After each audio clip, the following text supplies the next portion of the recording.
While Plateau people were laying to rest the 12 victims who were killed during the latest terror attack in Plateau State, guess what?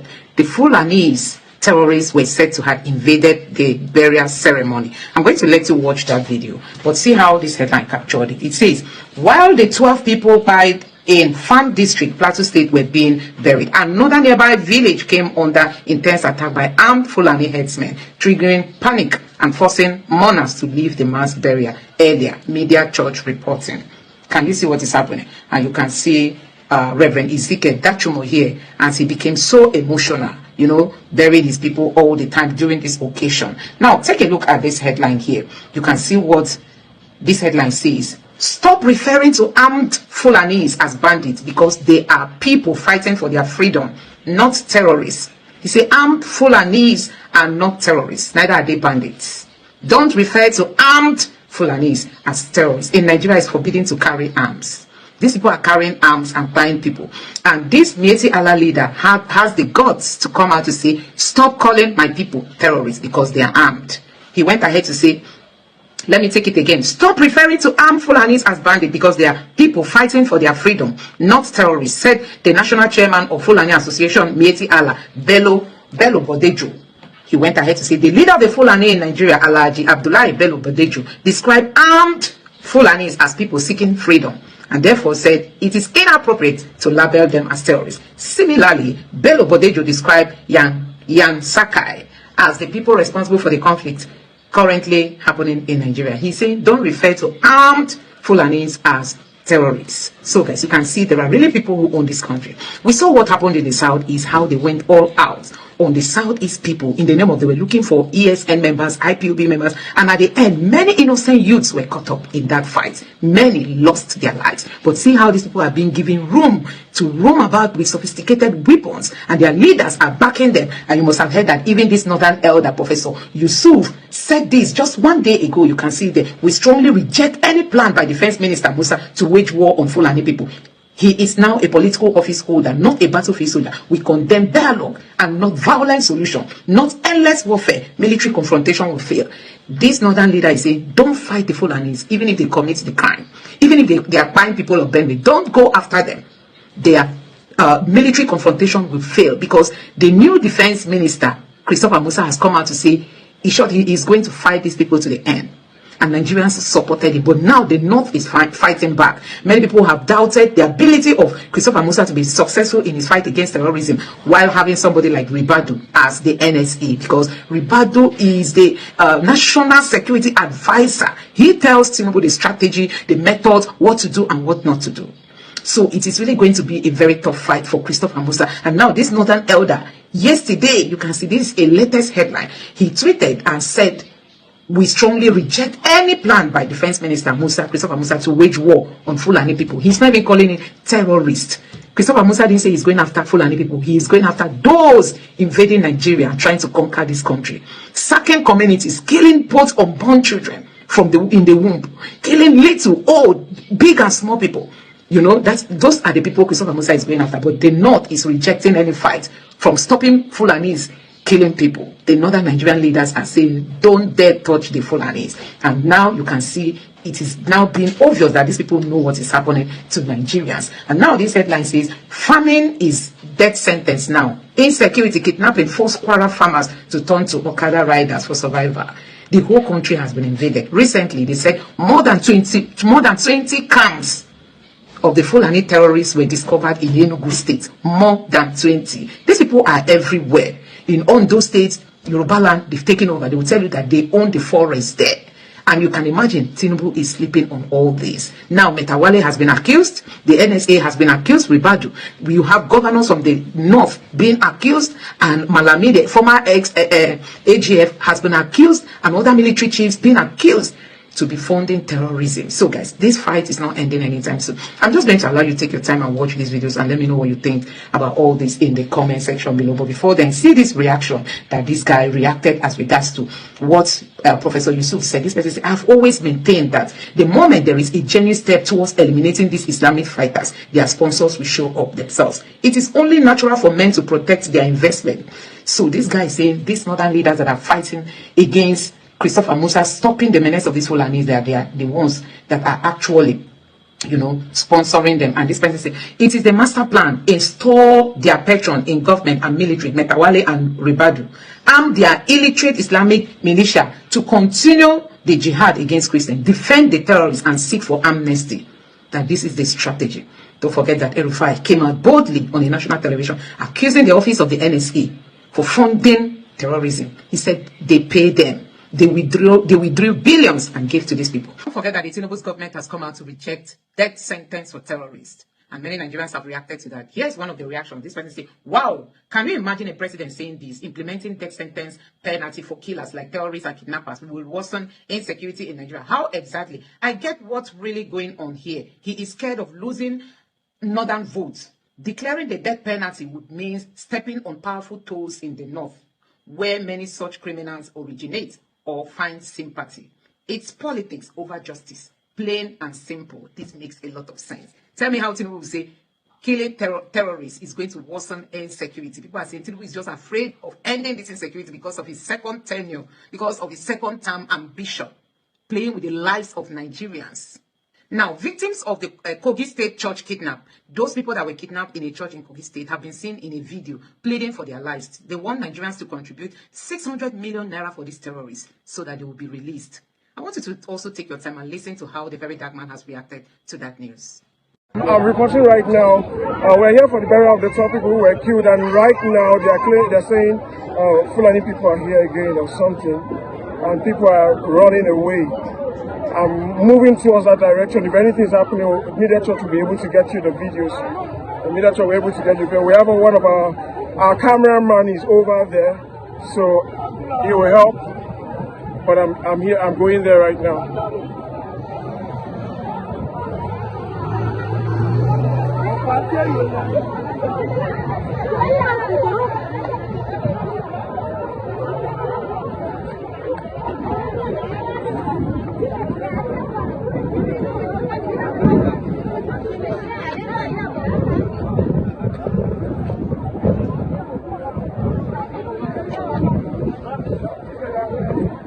You can see people running away, people leaving.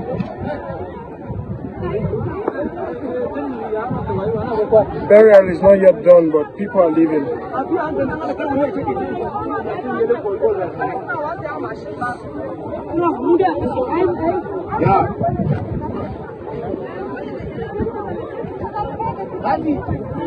Okay, so let's talk about something serious. Look, it is because of the likes of these guys here and many more that President Tinubu must remain in power till 2031. Must win the next election. Look, when you present before me bad and evil, and you ask me to choose one, I will still choose bad over evil because evil is evil. Tinubu is bad, but it's not evil. Look, when Ahmad Gumi came out to say Nigerian military can win war against bandits, against banditry, I was like, what is this guy saying? How could this guy challenge Nigerian military? And, with such derogatory statements, it's an embarrassment to our military.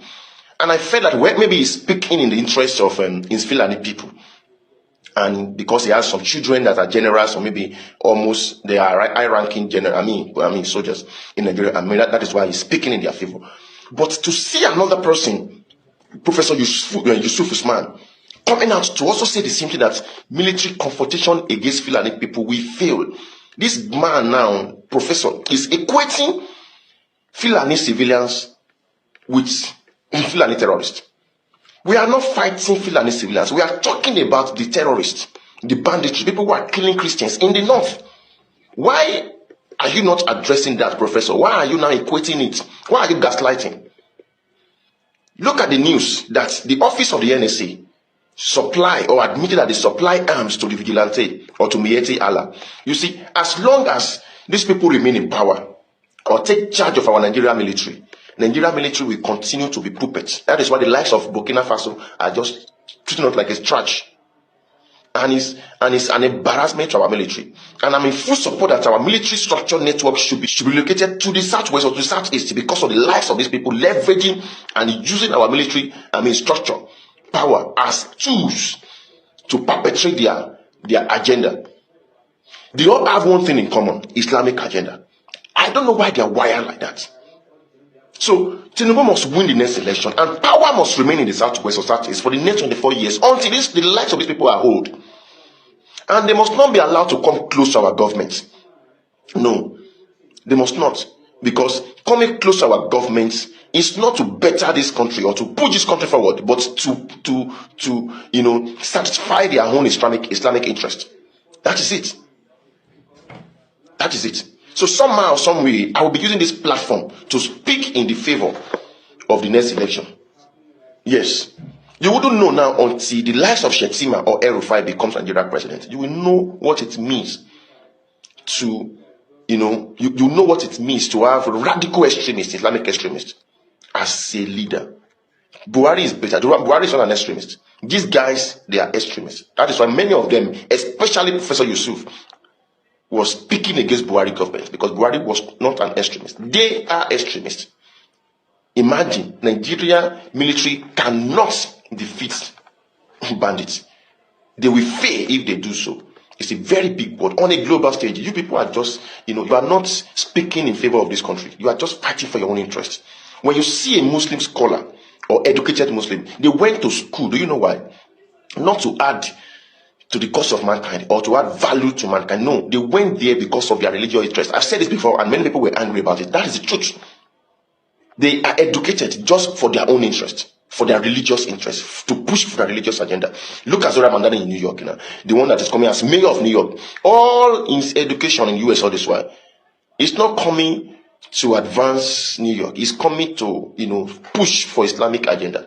And I want to use this medium to advise all the government in the world and all the ministry recruitment to be very careful when they are recruiting all these Islamic extremists. They are not being recruited to, receive such training to help your country or to be loyal to your country. No, they are there or coming to receive such military for their own interest, for their religious interest. That is what they do.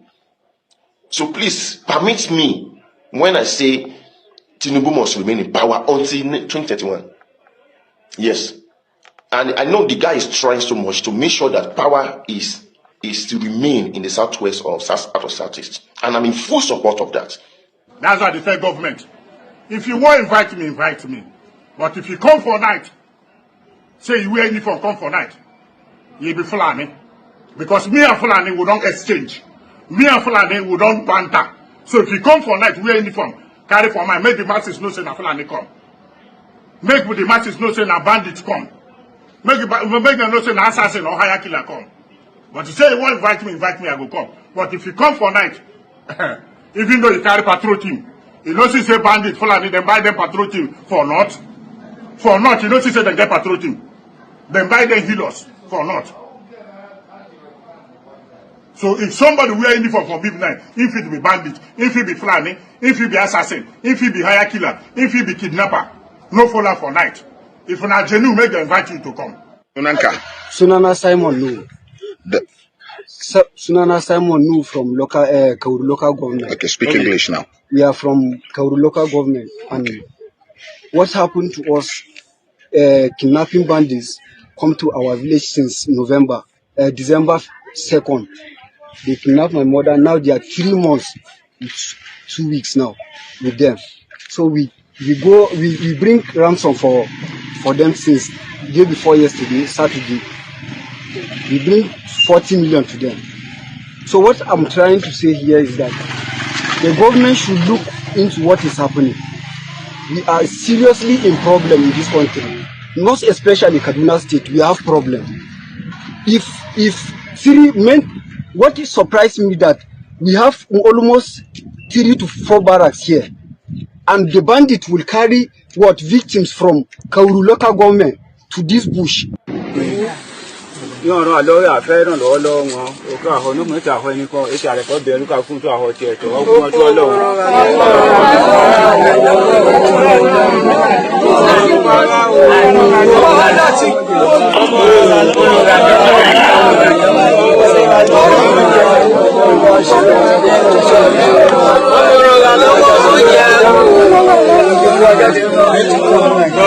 All right, so sadly, those are the victims of kidnapping in Kogi State, Ekwa Church, Ayetoro. and the kidnappers are requesting for 600 million naira before they release all of them. As you can see old people there and kids. Now, I will tell you this thing for free, and I will keep hammering on this point. The people where they do this thing, are people with military, police, and DSS experience. You can't tell me otherwise. You can't tell me otherwise. See, you see Nigeria, until we find solution to the problem that leads to the problem, we can never get solution to solve the problem. What is the solution that leads to? What is the solution for the problem that caused the problem? What's the solution for the problem that caused the problem? You cannot give military men guns and be paying them 100,000 naira, 120,000 naira.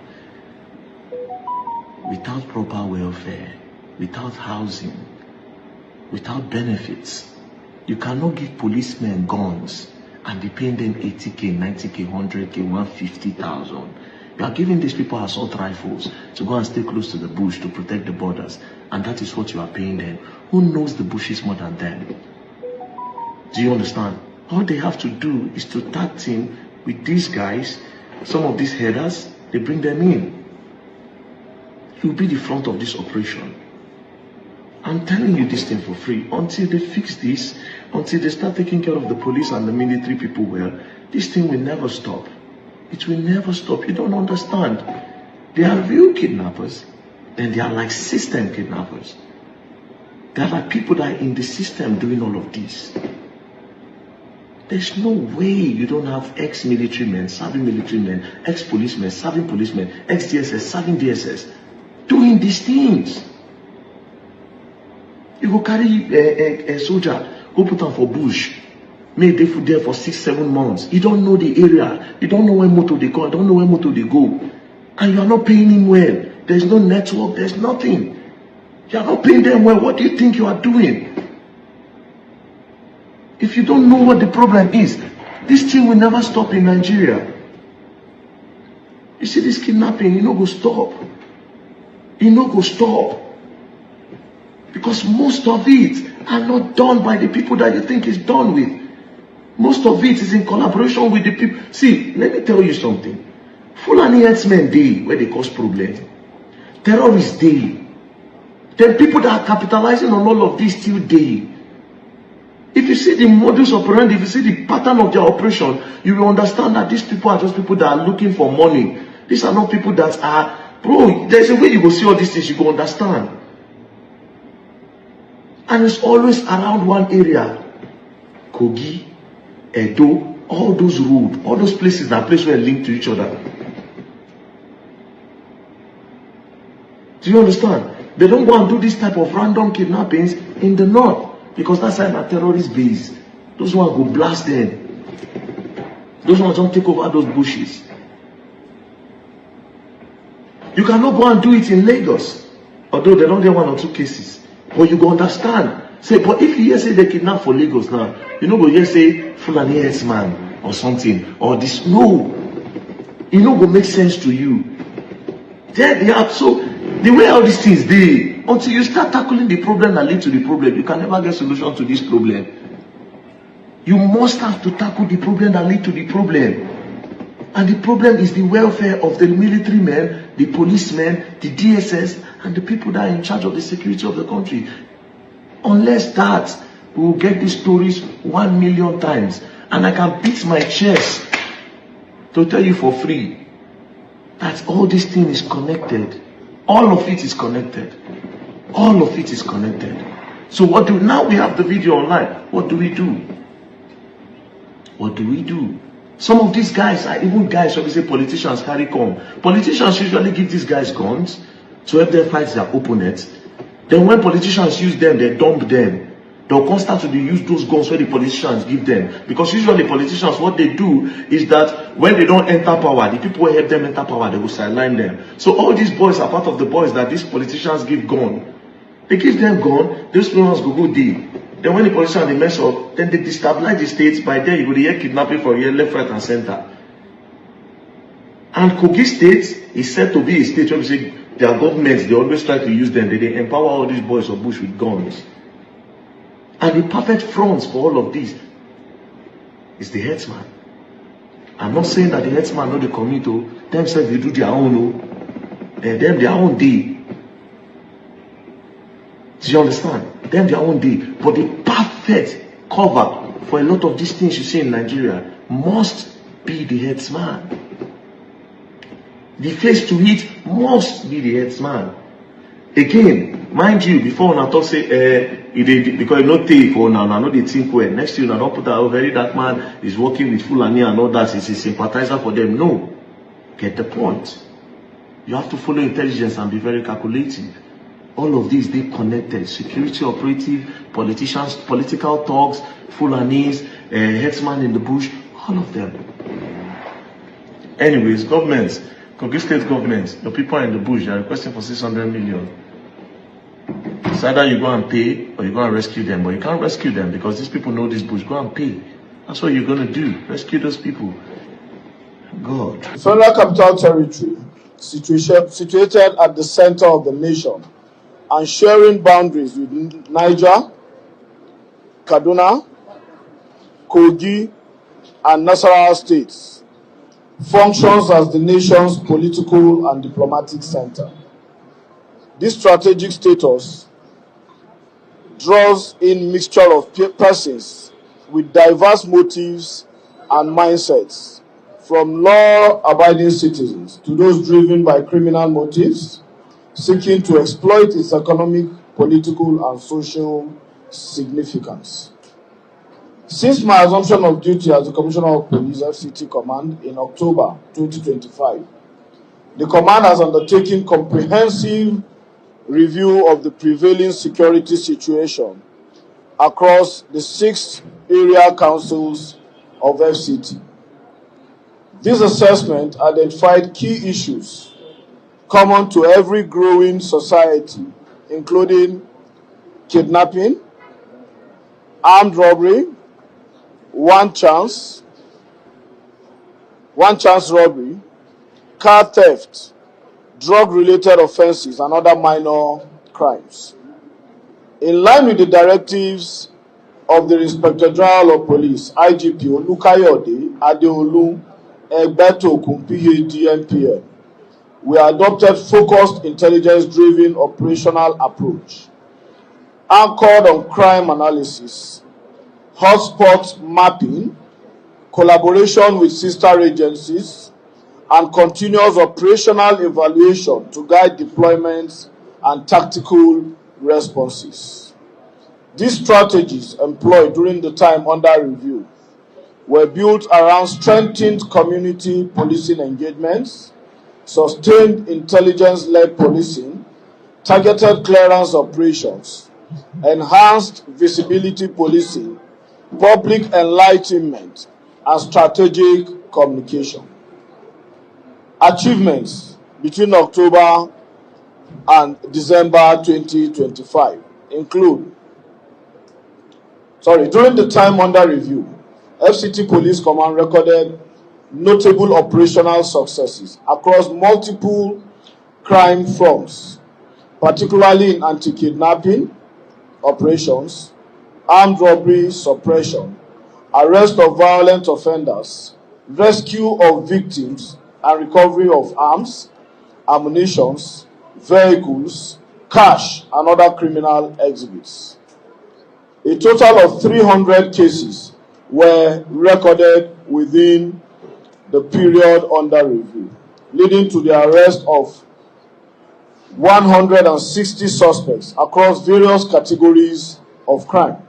Arrests. Within the period under review, kidnapping incidents recorded stood at 7 cases, with 41 suspects arrested. Several kidnapping gangs operating within and around FCT were disrupted through intelligence-led operations, forest combing exercises, and joint operations with sister security agencies. Armed robbery cases recorded during the time under review stood at 62, resulting in the arrest of 38 suspects, These operations led to the dismantling of several armed robbery syndicates and recovery of firearms and live ammunition. Cases of one-chance robbery recorded during the period stood at 26, resulting in the arrest of 38 suspects. These operations led to the dismantling of several armed robbery syndicates and recovery of firearms and ammunition.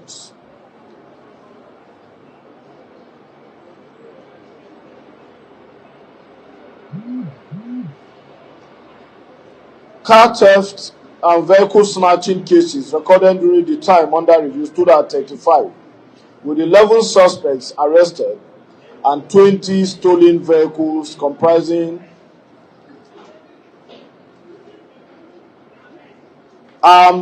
those gotten through armed robberies and those removed from where parked were recovered within the Federal Capital Territory and outside the Federal Capital Territory. Arrests were also recorded in respect of homicide, cultism, drug-related offenses, illegal possession of firearms, cyber-related fraud, and other violent crimes, with 120 suspects apprehended across these categories. Rescues. During the period under review, the command successfully rescued 24 victims of kidnapping, including women and children, from criminal hideouts and forest locations within and around the FCT. Victims of one-chance robbery and other violent crimes were also rescued following prompt police interventions. Cases charged to court and convictions.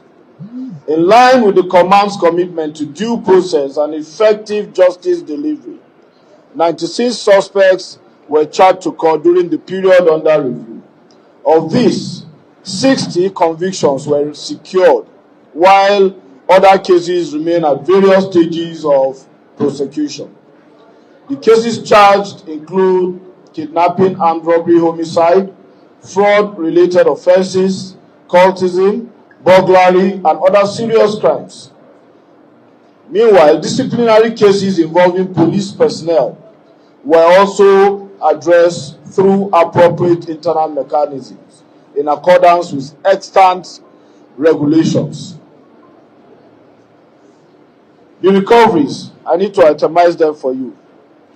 Significant recoveries were recorded during the period under review, and they include 21 AK-47 rifles, 10 shotguns, 1 K2 rifle, 37 locally made pistols, 31 locally fabricated firearms, 4 magazines, 13 knives, 7 cutlasses, 2 long scaffold rods, 7 phones, 86 bags of dried leaves suspected to be cannabis sativa, aka Indian hemp, 4 digital scales, 106 cut-to-size cables. In fact, just this morning, we recovered 96 of these cables in a tinted vehicle that they saw parked somewhere and went to search the vehicle. Lo and behold, the driver took off.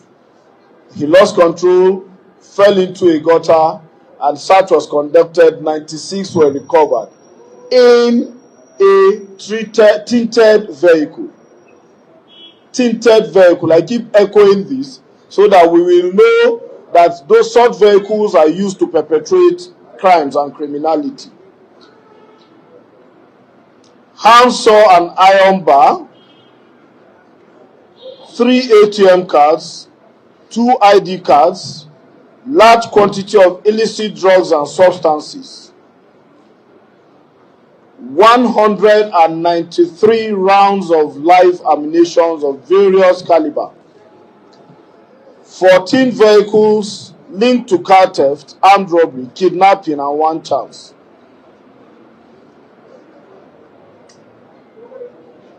$12 counterfeit stamps, counterfeit boarding tickets, and cash recoveries were also made from various criminal operations within the period under review, amounting to 15,450,000 naira only, including proceeds of kidnapping, armed robbery, fraud, and other crimes. Other exhibits recovered include communication devices, motorcycles, dangerous weapons, illicit drugs, and other items linked to criminal activities. Neutralization of criminal elements.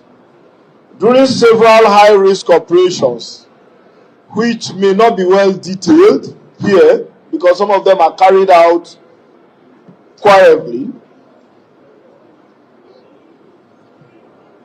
particularly anti-kidnapping operations and response to robbery operations. 9 armed robbery suspects were neutralized following gun duels with the police operatives while attempting to evade arrest or take away hostages. Police officers who paid the supreme price. I think it is important to mention this here.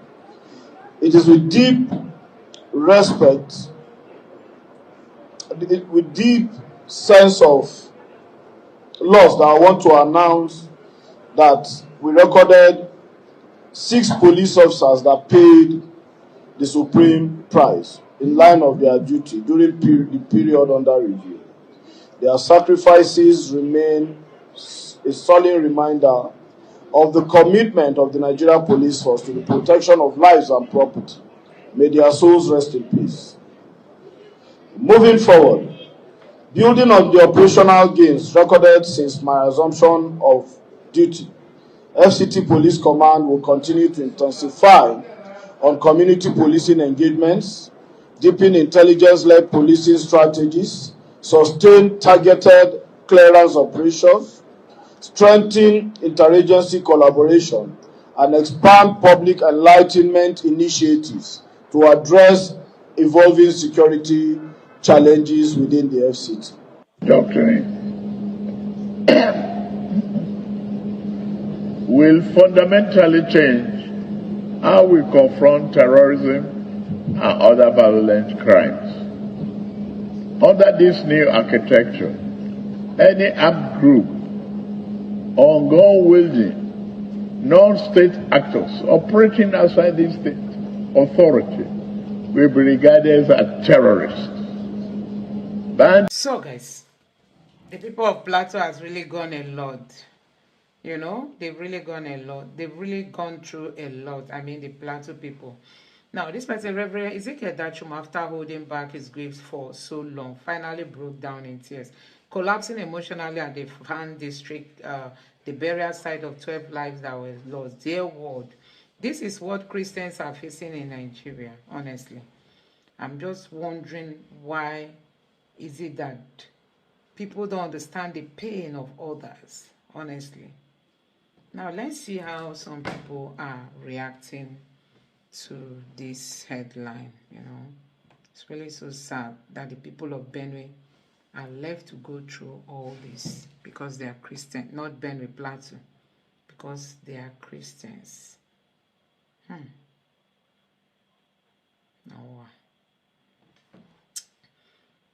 He has been a strong man. He had held back his grief for too long. He's just a human. It's not easy at all. He had buried hundreds of Christians and he's still counting, while the whole world is watching the genocide of Christian faithful going on, honestly. Fulani Islamists and terrorists are the most evil tribe in the world, really, honestly.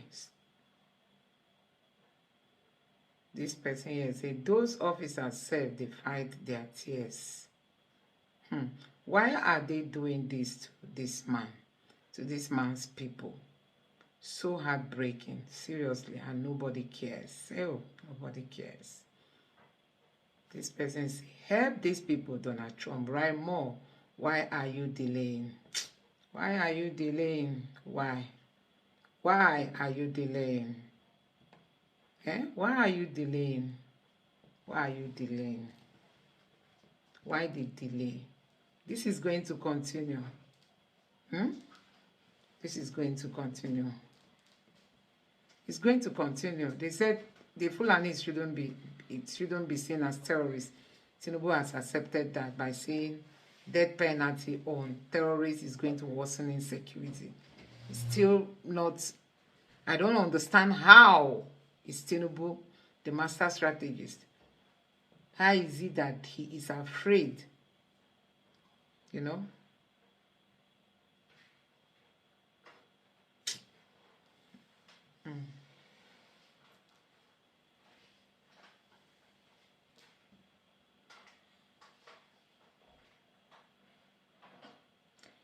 Marriage is not by force. Igbos are secessionists in Nigeria due to one Nigeria had unalive millions of Igbo. If you want to solve one problem, you must start from the fundamentals of Nigeria.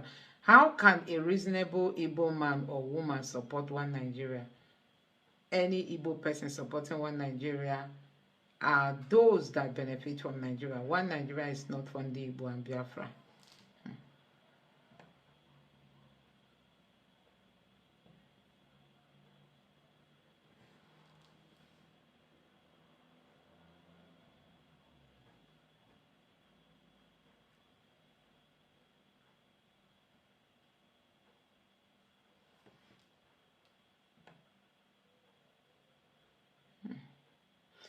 Gombe Trader narrates how Governor Yaya's special advisor sent talks to attack shop for criticizing government policy. Hey. Now, wow. Gombe. Can you imagine?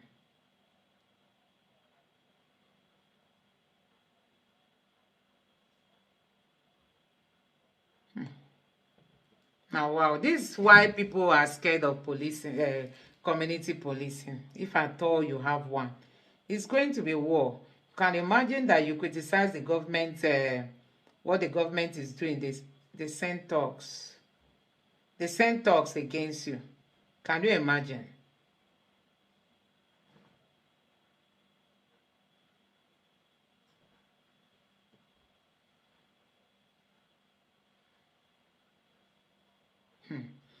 God. So somebody criticized the governor in Gombe State. What they did was to send thugs to come and beat him up.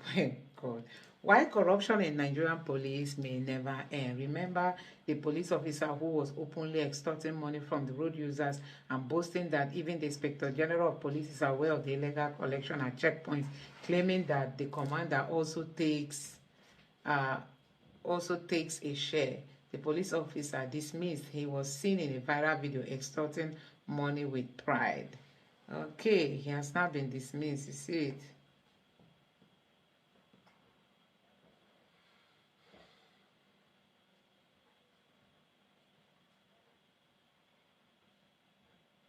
it.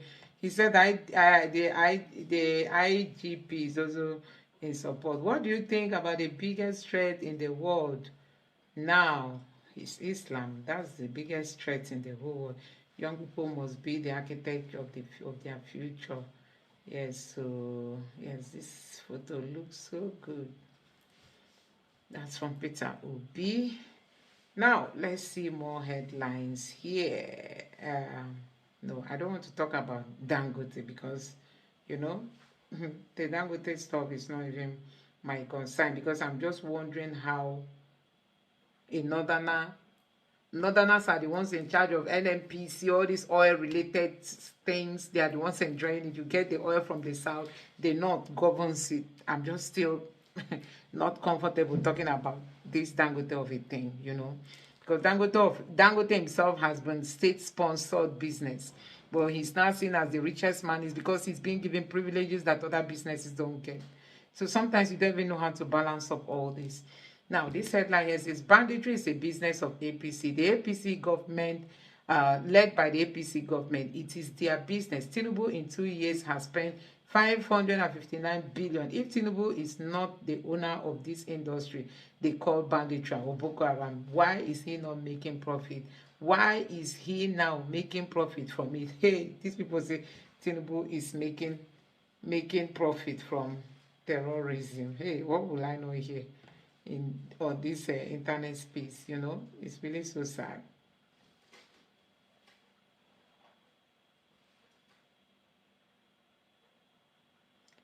Now, El-Rufai's video is still trending. He said, Nasru El-Rufai paid. Okay, this person said, NSA Nuhu Ribadu paid Fulani bandits 1 billion naira to release abducted students in the name of non-kinetic approach. They are sending them food and paying them salaries. Nasru El-Rufai. I hate to agree with El-Rufai, but this is the only time I feel like he is telling the truth, only because he is not in power either.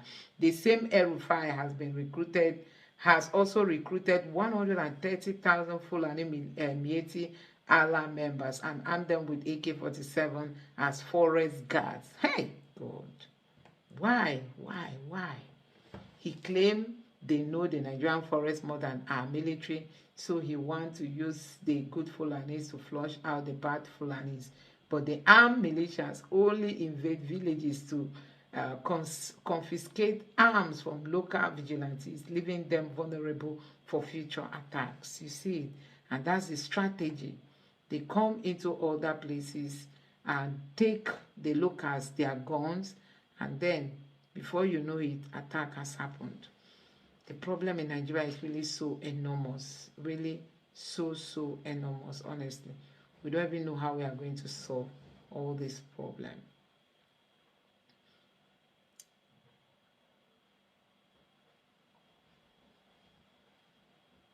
Now, Alex Otti has come out to make some statement. You know, he visited nnamdi Kanu in prison, and people have been, you know, talking about that. And he has come out to also talk about his plans in the future politics. He said, I will retire from politics after my governorship, knowing that I have truly served my people. Alex Otti is saying he's not going to be in politics for long, as in he didn't come to politics to make money. Once he serves his people, he will retire, just like Peter Obi. I wish other politicians would really learn from these people. Let me see how people are reacting. This person, awesome, but don't put another type of Igbaz in government or PDP again. Another person, oh God, try that thing you did talk. Oh.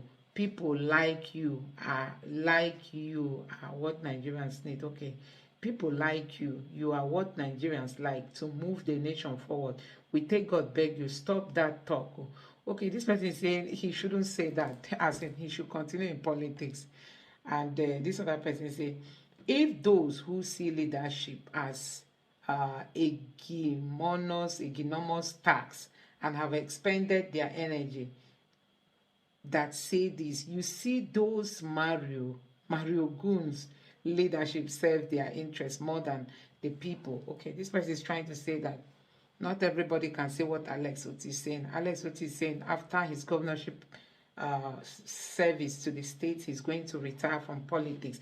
Before you retire, make sure you enthrone someone like you with the capacity, competence, and will continue to move Abia forward. Remember, you have a vision for Abia in the next 25 years. Don't let it go to waste, Alex Otti.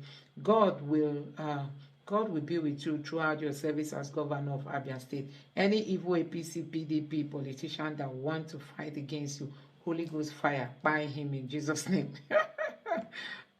People write all kinds of things. Don't just retire. Put structure in. Don't just retire. Put structures in place so criminals never have access to come close to power again.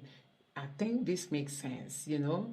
Just like when they are leaving office, they try to bring in all these bills that give them pension and all that. I think Alex Otti has the opportunity to like bring in some bills to see what even makes someone to qualify as a governor.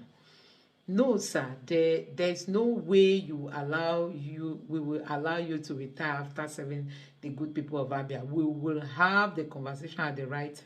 For now, please continue the good work of serving your people with honor and dignity. You are very much appreciated, sir. Yeah. So Alex Oti, just carry the goal. The people of Abia has given you approval. Let's see how all this play out in coming years and days. Please don't forget to subscribe to the channel and turn on the bell notification. Thank you.